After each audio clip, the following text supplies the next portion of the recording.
अस्सलामुअलैकुम। तो वेलकम है आप लोगों का एमरात चैनल में। आज दो बहुत ही अहम चीज़ों पर एनालिसिस होगा। पहला तो चाइना ने यूहाई एयर शो में एक नया फाइटर जेट दिखाया है, जिसके बारे में बहुत से लोगों का ये ख्याल है कि ये कोई 6th जनरेशन एयरक्राफ्ट है। हालांकि इसकी हकीकत बिल्कुल ही कुछ और है। उस पर तफसील से बात करेंगे। और दूसरा, इंडिया ने अपना एक बैलिस्टिक मिसाइल टेस्ट करना था, लेकिन उसको इंडिया ने डिले कर दिया है या डेफर कर दिया है, क्योंकि चाइनीज़ एक इंटरकॉन्टिनेंटल बैलिस्टिक मिसाइल ट्रैकिंग जो शिप होती है या सैटेलाइट कम्युनिकेशन शिप होती है, वो इस वक्त इंडियन ओशन में मौजूद है। और इंडियन नेवी ने या इंडियन जो स्ट्रेटजिक फोर्स है उसने इसी के खौफ से अपने बैलिस्टिक मिसाइल के टेस्ट को डेफर या डिले कर दिया है। और ये जो शिप है ये पाकिस्तान आ रही है और इसकी क्या अहमियत है और इस पर इंडियन अथॉरिटीज़ की दौड़ें भी लगी हुई हैं, इस पर तफसील से बात करेंगे। लेकिन वीडियो में आगे बढ़ने से पहले आप चैनल को सब्सक्राइब कर लें एंड हमारी वीडियोस को शेयर कीजिएगा। चाइना में ऑनगोइंग यूहाई एयर शो की बात करें तो चाइना ने बहुत से वेपन्स उसमें दिखाए हैं, जिसमें VT4 टैंक का एक अपग्रेडेड वेरिएंट भी है। उसके साथ साथ न्यू मिज़ल सिस्टम्स हैं, एयर टू ग्राउंड मुख्तलिफ म्यूनिशंस हैं जो इससे पहले नहीं देखी गई थी। J-20 में कुछ चेंजेस हैं।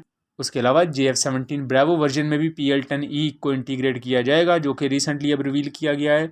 उसके अलावा देखा जाए तो बहुत से एयर डिफेंस सिस्टम्स और सुपरसोनिक मिसाइल्स को इंटरसेप्ट करने के लिए सरफेस टू एयर मिसाइल जो कि नेवी यूज़ करेगी, इस तरह की बहुत सी चीज़ें दिखाई गई हैं।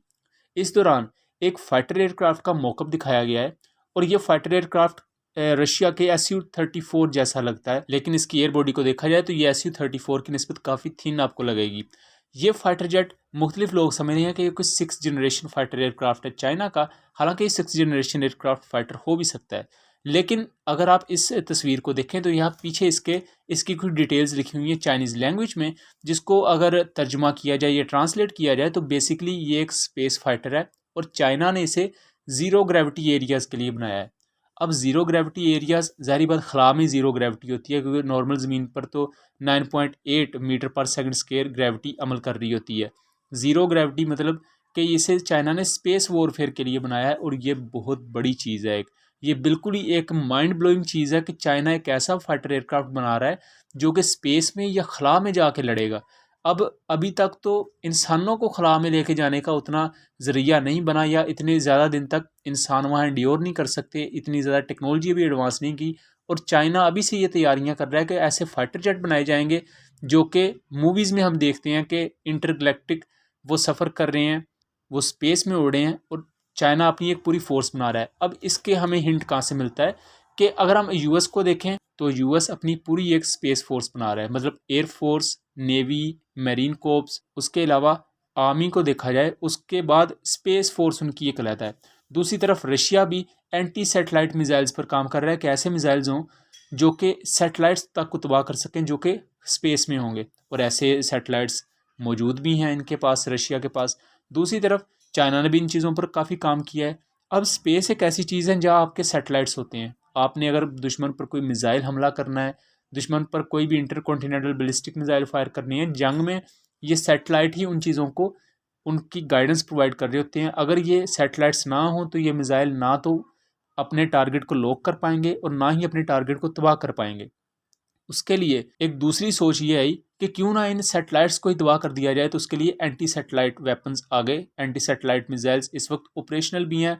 बहुत से ऐसे मिसाइल्स हैं जो इस वक्त अपने एक्सपेरिमेंटल फेजेस में हैं। अब ये जो न्यू फाइटर जेट है, और अगर इस फाइटर एयरक्राफ्ट को देखा जाए तो उसके पीछे जो वर्डिंग लिखी हुई है उसके मुताबिक ये एक नेक्स्ट जनरेशन का फाइटर एयरक्राफ्ट होगा जिसको ज़ीरो ग्रेविटी यानी कि स्पेस के लिए बनाया गया है, मतलब स्पेस में इन फाइटर जेट्स के थ्रू लड़ा जाएगा। लेकिन पहली चीज़, इसके लिए आपको मेटलर्जी भी चाहिए, ऐसा मेटल चाहिए जो कि स्पेस में बहुत ज़्यादा हीट रेजिस्टेंट भी हो और उसके अलावा फाइटर जेट की उस शेप को बहाल रख सके। दूसरा, ये नॉर्मल फाइटर जेट की तरह नॉर्मली हमारे इस एटमॉस्फेयर में नहीं उड़ेगा, क्योंकि हमारे एटमॉस्फेयर में फाइटर जेट्स को जी फोर्स का सामना करना पड़ता है जो कि ग्रेविटेशनल फोर्स होती है, और खला में तो ग्रेविटी होती ही नहीं। तो वहाँ इसका क्या प्रोसीजर होगा, इस पर भी अभी बहुत सा काम होना बाकी है। तो ये सिर्फ अभी एक मौका है, इस पर कम से कम भी 30-40 या शायद इससे भी ज़्यादा साल लग जाएं इसको मटीरियलाइज करने में। लेकिन ये जो भी चीज़ है ये बहुत ही कमाल का एक आइडिया है चाइना ने जो दिया है कि स्पेस में एक फाइटर जेट जो लड़ेगा, और ये सैटेलाइट्स के ख़िलाफ़, या उस वक्त तक ज़ाहिर बात है अमेरिका या दूसरे मुल्क भी पीछे तो नहीं रहेंगे।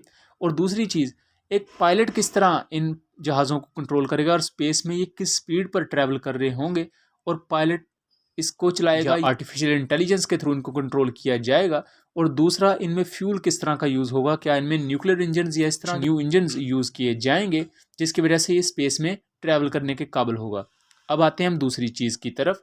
तो इंडिया ने ये एक नोटैम जारी किया बे ऑफ बंगाल में कि वो 10 से 11 नवंबर के दौरान एक बैलिस्टिक मिसाइल को टेस्ट फायर करेंगे। पहला तो उसका चांस ये था कि ये INS अरिहंत क्लास सबमरीन जो न्यूक्लियर सबमरीन है इंडिया की, उनसे K4 बैलिस्टिक मिसाइल को टेस्ट किया जाएगा, जबकि इंडिया के ही कुछ न्यूज़पेपर्स के मुताबिक ये अग्नि बैलिस्टिक मिसाइल भी हो सकता है। बहरहाल जो एक चीज़ कन्फर्म थी कि इंडिया कोई लॉन्ग रेंज का बैलिस्टिक मिसाइल टेस्ट करने जा रहा है बे ऑफ बंगाल में।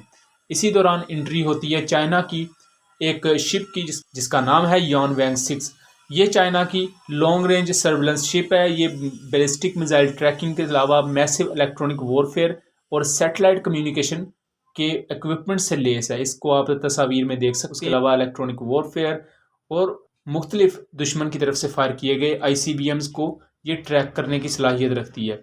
अब इसका ट्रैक करना क्यों अहम होता है? किसी भी ICBM को ट्रैक करके ये किसी भी बैलिस्टिक मिसाइल की जो एक रेंज होती है, उसके अलावा उसका पाथ क्या होता है, उसका इम्पैक्ट क्या होता है, या वो फ्लाइट के दौरान अपनी ट्रिजेक्टरी में किस तरह परफॉर्म करता है, ये तमाम चीज़ें ऐसी शिप्स रिकॉर्ड कर सकती हैं। आप इसे जासूसी के लिए भी यूज़ करते हैं, और ये बहुत ही एक कम्प्रीहेंसिव शिप है, इसको आप एक दो अल्फाज में बयान नहीं कर सकते।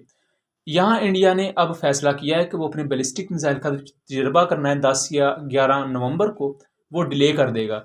जबकि दूसरी तरफ इंडिया का ये कहना है कि वो अपने एक्सक्लूसिव इकोनॉमिक जोन के 200 नॉटिकल माइल्स तक इन चाइनीज़ शिप को आने नहीं देंगे। जबकि दूसरी तरफ ही इंडिया ने अपना मिसाइल टेस्ट भी डिले कर दिया है। तो यहाँ इंडिया खुद भी शायद दोगलेपन का शिकार है कि या तो वो उस चाइनीज़ शिप को अपने इलाकों में आने ना दें इंडियन ओशन में, और अगर उसे नहीं आने दिया तो फिर अपने मिसाइल टेस्ट को आप डिले क्यों कर रहे हैं, ये लेट क्यों कर रहे हैं। रिपोर्टेडली यानवैंग 6 शिप पाकिस्तान, यही इसका पाथ होगा कि ये इंडियन ओशन से गुजरते हुए पाकिस्तान के बहरा अरब में आएगी। और यहाँ अगर इंडिया इस मिसाइल को टेस्ट करता है तो ऑब्वियसली इस मिसाइल की जितनी भी इन्फो है, इसकी जो आप इसकी ट्रिजेक्टरी की कुछ क्लासीफाइड इन्फॉर्मेशन इस शिप के हाथ लग सकती हैं, जिसको इवेंचुअली बाद में चाइना और पाकिस्तान इंडिया के ही खिलाफ यूज़ कर सकते हैं। इसी वजह से इंडिया ने इस मिसाइल टेस्ट को डिले किया है। तो आपका इसके बारे में क्या ख्याल है? अपनी आराज़ से ज़रूर आगाह कीजिएगा। मिलेंगे अगली वीडियो में, तब तक के लिए अल्लाह हाफिज़।